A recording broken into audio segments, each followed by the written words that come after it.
नमस्कार साथियों, आज मैं मनोज दुबे आप लोगों के लिए एक ऐसी कहानी लेकर के आया हूं जिसे सुनकर आप लोगों के रोंगटे खड़े हो जाएंगे। ये कहानी एक वीर सिपाही की है जिसने गले में गोली लगने के बाद भी अपनी बंदूक से उंगली नहीं हटाई और अपने मैगजीन की 30 गोलियां दुश्मनों के ऊपर खाली कर दी। ऐसा जवान जो आखिरी गोली और आखिरी सांस तक लड़ता रहा अपने देश के लिए और हमारे लिए। आशा है कि आपको हमारी ये कहानी पसंद आएगी। दोस्तों, अगर आप लोगों ने हमारे चैनल को अभी तक सब्सक्राइब नहीं किया है तो उसको सब्सक्राइब करके बेल आइकन दबा दें जिससे हमारे आने वाली वीडियोस का नोटिफिकेशन आप तक पहुंच सके। तो चलिए बिना किसी देरी के साथ करते हैं आज की कहानी की शुरुआत। हवलदार हनपन दादा, शमशबारी माउंटेन रेंज, जम्मू व कश्मीर, 26 मई 2016। उसका दायां हाथ ठंड के मारे नीला पड़ गया था। उसमें अब जान नहीं थी, लेकिन वह हाथ उसकी कलाशनिकोव राइफल के ट्रिगर के चारों ओर जकड़ा हुआ था। उसका आधा मुंह पहाड़ की बर्फ में धंसा हुआ था। वह 12,000 फीट की ऊंचाई पर था। उसकी गर्दन में गोली लगी थी और उसी के साथ उसकी जान भी चली गई थी। लेकिन मरने के बाद भी हवलदार का हाथ ट्रिगर पर ऐसा जकड़ा कि गोलियों की एक पूरी मैगजीन खाली कर दी। मौत की आगोश में जाने के बाद भी हवलदार ने 7.62 mm के 30 राउंड बरसाए थे। हवलदार हनपन दादा में हमेशा से ही कुछ ऐसी बात नजर आती थी कि वो बड़े ही करिश्माई लगते थे। ऐसा महसूस होता था कि यह इंसान इस दुनिया का है ही नहीं। कश्मीर के दुर्गम पहाड़ी इलाकों में जब लड़ाई होती है तो अच्छों की हिम्मत साथ छोड़ जाती है। लेकिन जिस भी ऑफिसर और जवान ने हवलदार दादा के साथ लड़ाई लड़ी थी, उनमें से हर कोई कहता था कि लड़ाई के समय उन पर जैसे कोई भूत सवार हो जाता है। दादा एक ऐसे जवान थे जो सोते जागते केवल आतंकवादियों को भून डालने का सपना ही देखते थे। उनके लिए दुनिया केवल आतंकवादी मुठभेड़ों तक सीमित थी। उनकी हिम्मत देखकर तो अच्छों के पसीने छूट जाते थे। उनकी यूनिट के एक जवान ने बाद में बताया था, वह तो शहीद होने से पहले ही भूत बन गए थे। वह हवलदार दादा की उस आखिरी लड़ाई का जिक्र कर रहे थे जिसमें वह शहीद हो गए थे। 26 मई 2016 का दिन था। उत्तर पूर्वी श्रीनगर से करीब 150 किलोमीटर दूर और नियंत्रण रेखा के उस पार भारी हथियारों से लैस आतंकवादियों का एक दस्ता कैंप में अपने हथियारों एवं बाकी साजो सामान की जांच कर रहा था। पाकिस्तान अधिकृत कश्मीर की लीपा वैली में घनी हरियाली के बीच वे अपने कैंपों से बाहर निकल रहे थे। वे बड़ा सीना ताने कैंपों से निकले, लेकिन जल्द ही उनकी चाल की सारी अकड़ चली गई। अब वे गुपचुप तरीके से अगली सीमा रेखा के समीप पहुंचकर तो बिल्कुल रेंगने ही लगे थे। वे पाकिस्तान अधिकृत कश्मीर के उस हिस्से को छोड़कर आए थे जो इलाके के सबसे खूबसूरत हिस्सों में से एक है। लोपा वैली में गर्मियों के महीने में भारी संख्या में पाकिस्तानी पर्यटक आते हैं। पर्यटक अखरोट और सेब के बगीचों, पहाड़ी झरनों और हरे भरे चरगाहों में खिंचवाई गई फोटो सोशल मीडिया पर डालते हैं। ये हर साल का दस्तूर है। लेकिन इसी इलाके में एक ऐसी भी जगह है जहां बहुत कम लोग ही कभी गए होंगे या वह जगह तस्वीरों में बहुत कम ही देखी गई होगी। मगर सवाल यह उभरता है कि इस जगह में ऐसी क्या खराबी है। तो ये बताना ही काफ़ी होगा कि धरती का स्वर्ग कहे जाने वाले इस टुकड़े में आतंकवादियों के लॉन्चिंग पैड हैं। यहीं से घुसपैठियों को नियंत्रण रेखा के पार भेजकर जम्मू व कश्मीर में उनकी घुसपैठ कराई जाती है। घनी अंधेरी रात थी और बारिश भी हो रही थी। मई का महीना था और 4 लोग नियंत्रण रेखा की ओर जाने के लिए चढ़ाई कर रहे थे। अचानक बिजली चमकी और उसमें शमशबारी माउंटेन रेंज की बर्फ से ढकी रिजलाइन नजर आई। कुदरत ने ही शमशबारी रेंज को इस तरह से बनाया था कि इसे पार करके कश्मीर घाटी में घुसना कोई बच्चों का खेल नहीं था। लेकिन उन चारों लोगों को इसी रेंज को पार करना था। इसी करियर पॉइंट पर 14,000 फीट से अधिक की ऊंचाई पर भारतीय सैनिक मोर्चा संभाले बैठे थे। हर चौकी से कुदरत की खूबसूरती नजर आती थी। कुदरत ने इस इलाके पर अपना हुस्न भी जमकर लुटाया था, लेकिन इस खूबसूरती में जानलेवा खतरा भी था। वर्ष 2015 की सर्दियों में ये चौकियां खाली कर दी गई थी, लेकिन अब गर्मी का मौसम लौटने के साथ ही भारतीय सैनिकों ने 1 हफ्ते पहले ही यहां फिर से मोर्चा संभाल लिया था, क्योंकि इसी मौसम में आतंकवादी घुसपैठ शुरू करते हैं। जब सर्दी अपने चरम पर होती थी तो सेना अपने जवानों को इन सुनसान चौकियों से नीचे बुला लेती थी और यह कोई असामान्य बात नहीं थी। सर्दियों के मौसम में जम्मू व कश्मीर में आतंकवादियों की घुसपैठ के सारे रास्ते बंद हो जाते थे और ऐसे में सैनिकों को थोड़ी राहत मिल जाती थी, जो कि बाकी वक्त में उन्हें नसीब नहीं होती थी। इस इलाके में भारतीय जवान हमेशा चौकस रहते थे। हमेशा की तरह आतंकवादियों को इस रास्ते से घुसपैठ कराने के लिए पूरी तरह ट्रेनिंग दी जाती थी, क्योंकि उनका मुकाबला भारतीय सेना के सबसे बहादुर पहाड़ी योद्धाओं से होना होता था। आतंकवादी बहुत सोच समझकर घुसपैठ का रास्ता चुनते थे। वे नियंत्रण रेखा में घुसने के बाद पूर्व में रिजलाइन की ओर बढ़ते थे। उनके प्रशिक्षण में सबसे अधिक जोर इस बात पर दिया जाता था कि शमशबारी रेंज को कैसे पार करना है। एक बार उसे पार करने के बाद सभी आतंकवादियों को छुपने की जगह ढूंढनी होती थी। शमशबारी रेंज के पीछे से सामने आने के बाद विशाल घाटी उनका स्वागत करती है, जहां छुपने के बहुत से ठिकाने उन्हें मिल सकते हैं। यहां तक पहुंचने के बाद यदि आतंकवादी कुछ और घंटे भारतीय सेना की नज़र से बचे रहे तो वे ऐसी स्थिति में होंगे कि वे बहुत बड़ा नुकसान कर सकते हैं। हिंदुस्तान को पाकिस्तान के साथ लगती सीमा पर बाढ़ को बनाने और उसकी देखभाल में सैकड़ों करोड़ रुपए खर्च करने पड़ते हैं। लड़ाकू यूनिट जो 24 घंटे चौकसी बरतती है, उसका खर्चा अलग, लेकिन हर साल इस इलाके में इतनी भारी बर्फबारी होती है कि बाढ़ को भारी नुकसान पहुंचता है। आतंकवादी इस तरह की चीज़ों का फ़ायदा उठाते हैं। पाकिस्तान आर्मी की बॉर्डर यूनिट उन आतंकवादियों की घुसपैठ कराने में मदद करती है। वे आतंकवादी सीमा के कुछ ऐसे नाजुक हिस्सों का भी फायदा उठाते हैं जहां धरती का भूगोल ही ऐसा है कि वहां पर बाढ़ लगाना संभव नहीं है। उन आतंकवादियों को 26 मई को ऐसा ही कोई रास्ता मिल गया था। बाढ़ और नियंत्रण रेखा के बीच की दूरी 50 मीटर से लेकर 2 किलोमीटर तक है। यह इस बात पर निर्भर करता है कि उस इलाके की भौगोलिक परिस्थितियां कैसी हैं। इस सेक्टर में ये दूरी 2 किलोमीटर की है। अभी पौ फटी ही थी कि आतंकवादियों का समूह चोरी छिपे बीहड़ रिजलाइन में घुस गया। वह रिजलाइन दक्षिण पश्चिम से उत्तर पूर्व की ओर जाती है। वहां पर अधिकतर सेना की असम रेजिमेंट के सैनिक चौकसी रखते हैं। उसी समय अचानक 35 राष्ट्रीय राइफल्स बटालियन के एक पहरेदार जवान को कनखियों से कुछ हलचल सी नजर आई। उसकी आंखें उसी दिशा में घूम गई। वहां कुछ नहीं था। जवान को कुछ हैरानी सी हुई कि कहीं बर्फ तो उसके साथ चालबाजी नहीं कर रही है। इस बीहड़ में अक्सर ऐसा होता रहता है।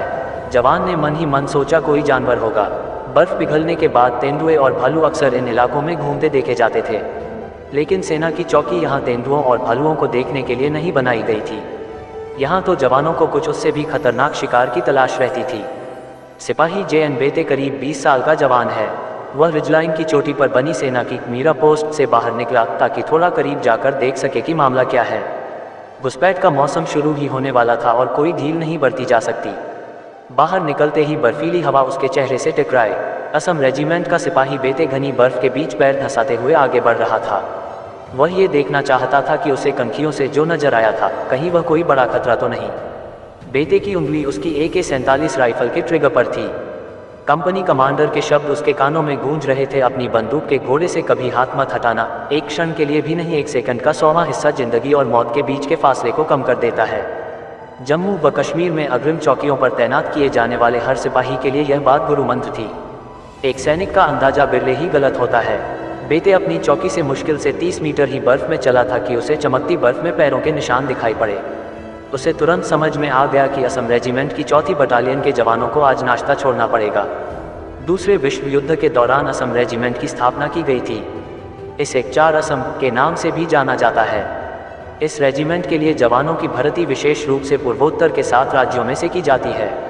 पूर्वोत्तर के जवानों को इस्पात की तरह मजबूत माना जाता है और वे पहाड़ों में तैनाती के लिए सबसे बेहतर साबित हुए हैं। मेजर सोनम वांगचुक जो बाद में कर्नल बने, वो भी इसी 4 असम से थे और उन्हें देश के युद्धकाल के सबसे बड़े सम्मान महावीर चक्र से सम्मानित किया गया था।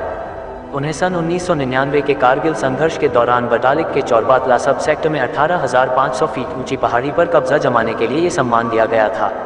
रेजिमेंट को मिला यह अब तक का सर्वोच्च सम्मान था। 17 साल बाद यूनिट इसी तरह के दुर्गम पहाड़ी इलाके में तैनात थी। वह घुसपैठियों पर नजर रखे हुए थी। बेते मणिपुर से ताल्लुक रखते थे।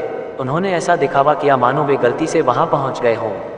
वह तुरंत अपनी चौकी पर लौटे और अपने साथियों को इत्तला की कि इलाके में घुसपैठिए आ चुके हैं, लेकिन कितने हैं ये पता नहीं।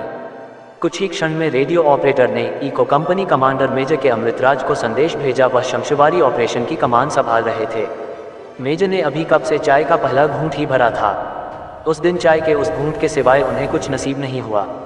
रेडियो संदेश का मतलब था कि जल्द ही लड़ाई शुरू होने वाली है। कुपवाड़ा के खूबसूरत लेकिन खतरनाक नौगाम सेक्टर में घुसपैठ के इस मौसम की यह पहली लड़ाई होगी। रोजाना की तरह ड्रिल हुई नियंत्रण रेखा के समीप सेना की चौकियां हमेशा सतर्क रहती थीं, क्योंकि ये घुसपैठियों के हाईवे के रूप में कुख्यात हैं, जिसका इस्तेमाल कर आतंकवादी राज्य की सीमा में घुसते हैं। नौगाम में खुलने वाला रास्ता भी ऐसे ही रास्तों में से एक था। इन चौकियों पर तैनात होने वाले सैनिकों को दिन रात गश्त लगानी पड़ती है। आतंकवादियों के लिए घात लगाकर बैठना पड़ता है ताकि यह सुनिश्चित किया जा सके कि पहाड़ियों का कोई भी हिस्सा कुछ मिनट के लिए भी नजरों से ओझल नहीं हो। रिजलाइन पर 4 चौकियों के साथ ही बर्फ से ढकी ढलानों पर भी 3 चौकियां हैं। उन चौकियों को घुसपैठियों के बारे में सूचना दी गई और उनसे उन पर अपना शिकंजा कसने को कहा गया। हवलदार हंगपन दादा कुछ और सैनिकों के साथ उन्हीं में से एक साबू चौकी से निकलने की तैयारी कर रहे थे। उन्हें रिजलाइन से 2000 मीटर नीचे जाकर पहाड़ी के नीचे स्थित बेस से राशन तथा बाकी सामान लाना था।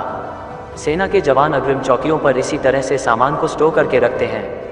इन सैनिकों को पैदल नीचे बेस तक पहुंचने में 2 घंटे का समय लगेगा और इसके बाद इतना ही समय वापस आने में भी वे अपने साथ खाना, ईंधन, गोला बारूद, बैटरी तथा बाकी राशन लेकर आएंगे।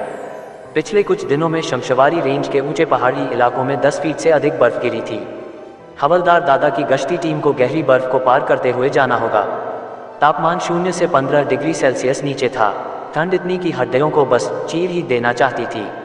सुबह के 5:45 बजे थे और ये लोग साबुत चौकी से बस निकलने ही वाले थे कि मेजर के अमृतराज का रेडियो अलर्ट आ गया। मेजर राज बहुत ही मशीनी तरीके से काम करने वाले ऑफिसर थे और डेप्यूटेशन पर 35 राष्ट्रीय राइफल्स में आए थे। उन्होंने नपे तुले शब्दों में संदेश भेजा, हवलदार दादा की यूनिट को रिजलाइन से नीचे के बाकी मुट्ठी भर जवानों को साथ लेकर तुरंत इलाके में घेरा डालना है ताकि आतंकवादियों को पहाड़ों से नीचे उतरने से रोका जा सके। किसी को नहीं पता कि आतंकवादी कितने हैं, वे 2, 3, 4 या 8 भी हो सकते हैं। हवलदार दादा को नंबर से कोई फर्क नहीं पड़ता, कम से कम इस समय तो नहीं। उनके लिए अब केवल एक ही बात के मायने थे कि किस तरह कम से कम समय में उनमें से हर एक आतंकवादी को मार गिराया जाए। वह तुरंत ऑपरेशन की ब्रीफिंग के लिए चौकी में 10 जवानों से मिले और रणनीति बनाने की प्रक्रिया शुरू हो गई। दादा साबुत चौकी के इंचार्ज थे। इस चौकी को उन्होंने और उनके साथी जवानों ने मुश्किल से 1 हफ्ता पहले ही फिर से हासिल किया था। नियमित रूप से इलाके में गश्ती दल भेजे जाते थे। वे गश्ती दल ठंड के मौसम के कारण खाली पड़ी चौकियों तक जाते थे। जब तक मौसम अनुमति देता तब तक गश्त जारी रहती थी। बाकी समय आतंकवादियों की घुसपैठ को रोकने के लिए हवाई टोर ली जाती थी। नौगाम का ये सुनसान इलाका हवलदार दादा के लिए पूरी तरह अनजाना नहीं था। शमशवारी का दुर्गम इलाका काफ़ी हद तक दादा को उनके अपने राज्य के दूर दराज के इलाकों की याद दिलाता था जहां वह पले बड़े थे।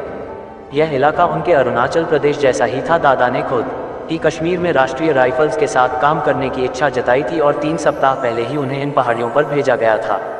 एक रात पहले ही उन्होंने फ़ोन पर अपनी पत्नी वासिन से बात की थी।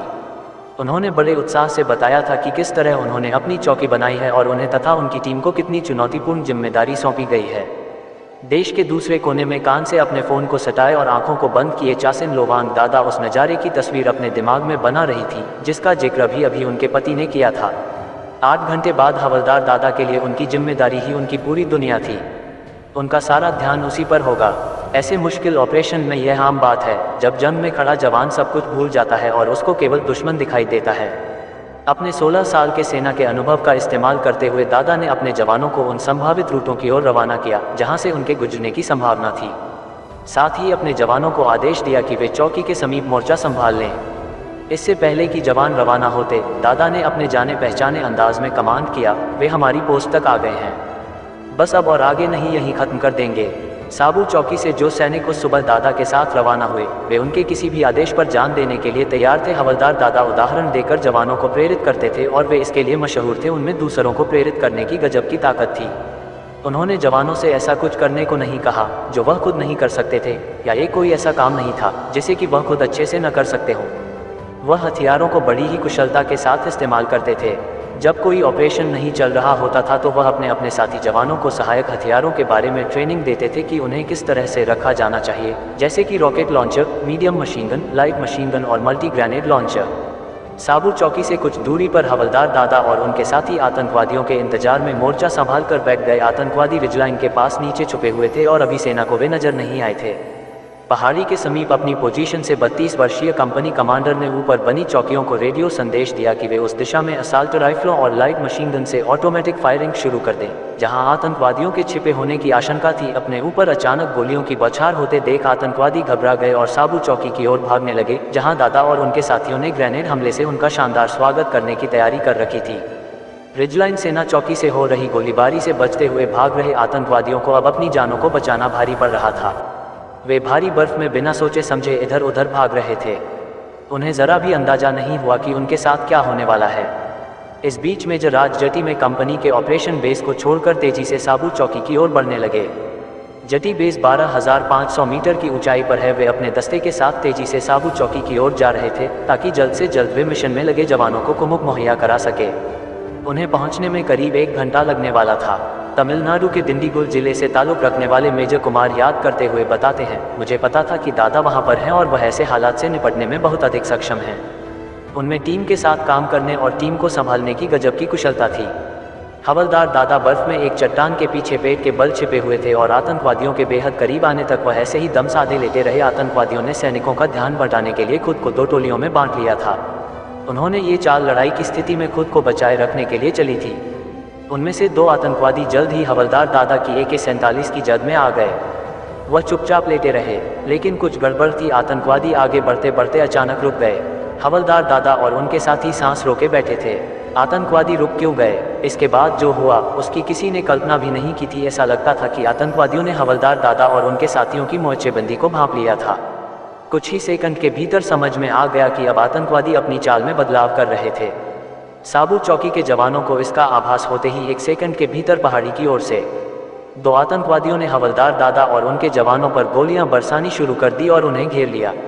उसके बाद जो कुछ हुआ उसे मौके पर मौजूद जवान भी बताने की हालत में नहीं थे। किसी और के लिए उसकी कल्पना करने की बात तो जाने ही दीजिए।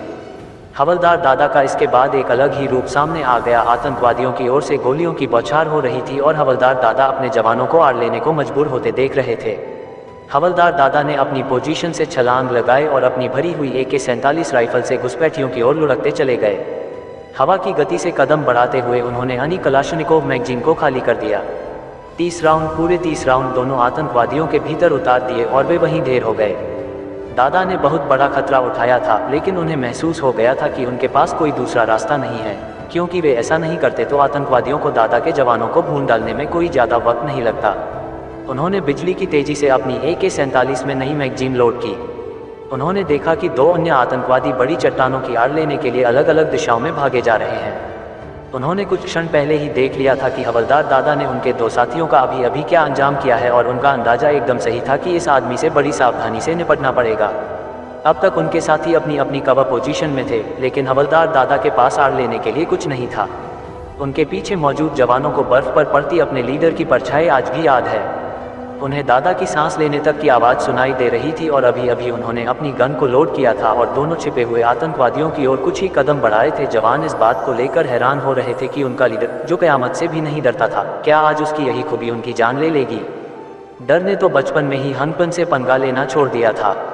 वर्ष 1990 के शुरुआत की बात है। हनपन अरुणाचल प्रदेश के तिराप जिले में अपनी कक्षा में पढ़ने वाले साथी को बचाने के लिए उफनती नदी में कूद गए थे। महीनों तक पूरे गांव में हनपन की बहादुरी के चर्चे रहे थे। सन 1997 में जब वह सेना में भर्ती हुए तो उससे कुछ ही समय पहले की बात है। हनपन उस समय छोटे ही थे। खाई में गिरी एक बस के यात्रियों को बचाने के लिए हनपन ने अपनी जिंदगी दांव पर लगा दी थी।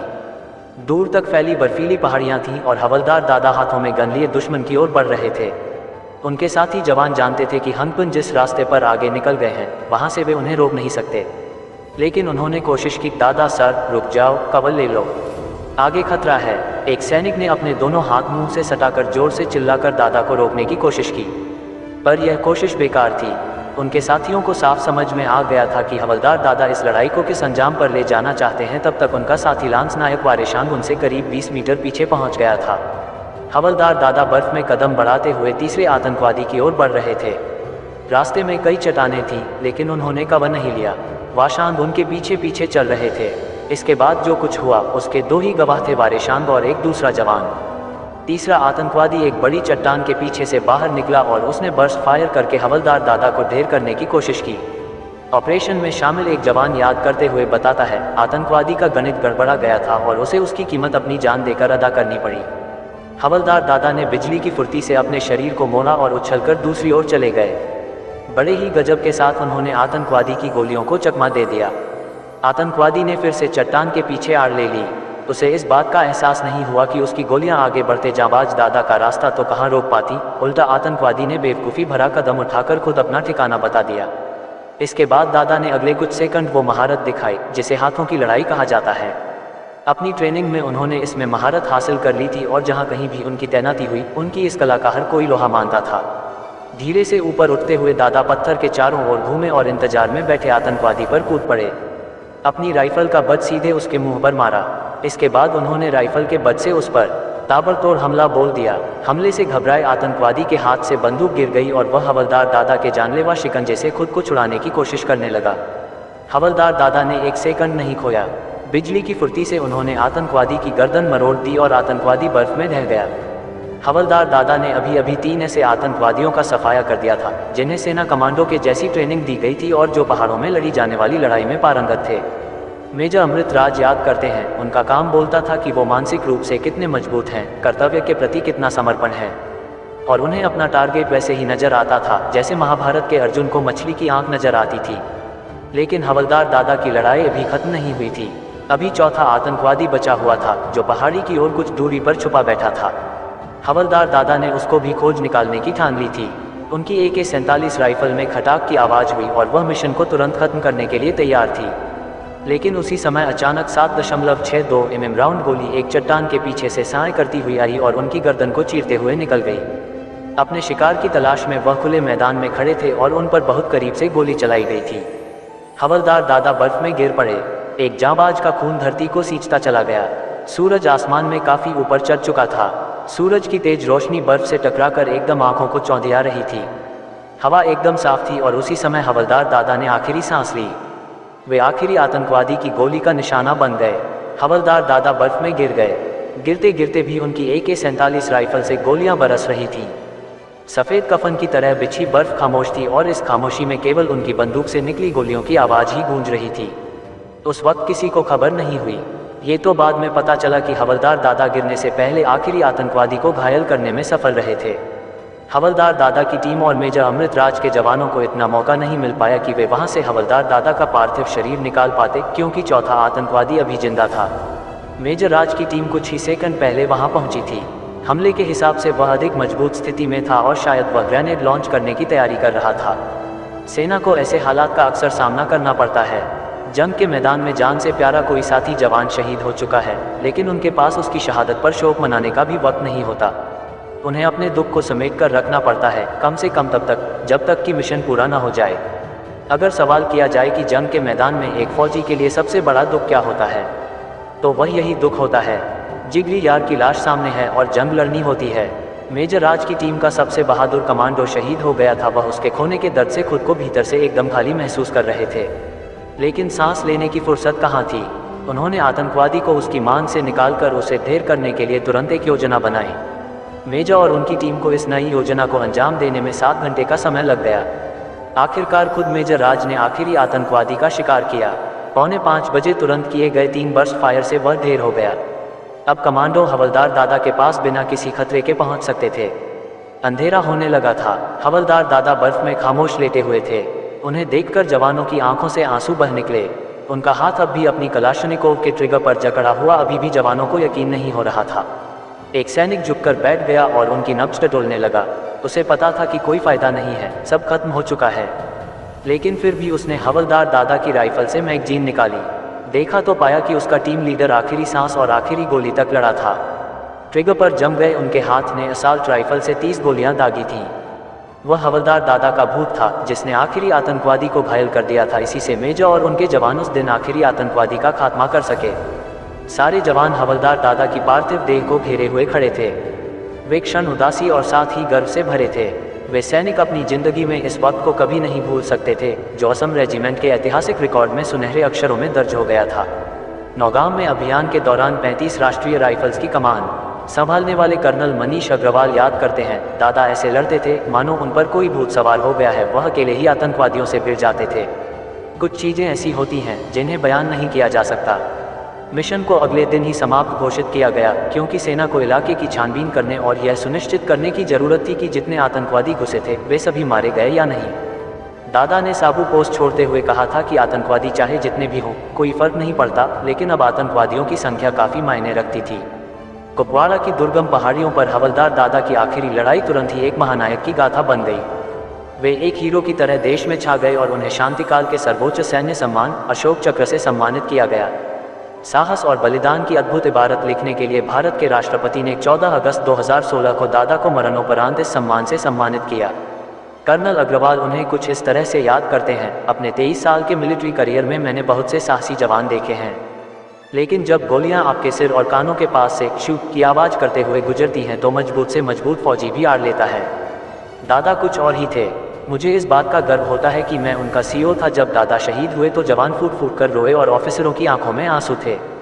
इको कंपनी के एक भी सैनिक ने उस रात एक दाना तक मुंह में नहीं डाला और न कोई सोया। हवलदार दादा की शहादत ने जीत का स्वाद कड़वा कर दिया था।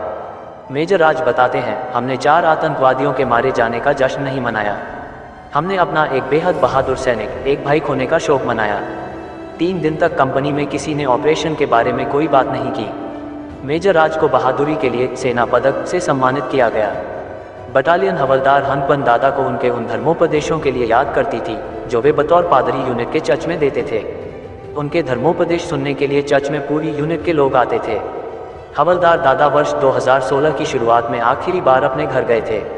कोई हैरानी की बात नहीं कि चासेन को हनपन के साथ हुई आखिरी बात का हर शब्द याद है। 25 मई को ऑपरेशन से एक रात पहले दोनों के बीच बातचीत हुई थी। कश्मीर के उत्तर में फैली पहाड़ियों से उनका पति उन्हें जो फ़ोन करता था वही उनके लिए सारी दौलत थी। वह याद करती हैं कि दोनों पति पत्नी से कहीं अधिक दोस्त थे, लेकिन उन्होंने कभी इस बारे में बात नहीं की कि जंग में सैनिकों को कितने खतरों का सामना करना पड़ता है। बाद में उन्हें पता चला कि हवलदार दादा हमेशा अपने भाई लाफांग दादा से कहते थे कि उनकी टीम के जवानों की रक्षा के लिए प्रार्थना करना। हवलदार दादा के सम्मान में शिलोंग स्थित असम रेजिमेंट सेंटर के मुख्य ऑफिस ब्लॉक का नाम दादा के नाम पर रखा गया। चासेन के पति की याद में वहां एक पिटका लगाई गई जिसका अनावरण करने के लिए चासेन को ही आमंत्रित किया गया था। अरुणाचल प्रदेश सरकार भी पीछे नहीं रही। सरकार ने मुख्यमंत्री के नाम से होने वाले सालाना फुटबॉल और वॉलीबॉल चैंपियनशिप का नाम बदलकर इसका नाम हनपन दादा के नाम पर रखने का फैसला किया और इस तरह हनपन दादा प्रदेश में हमेशा के लिए अमर हो गए।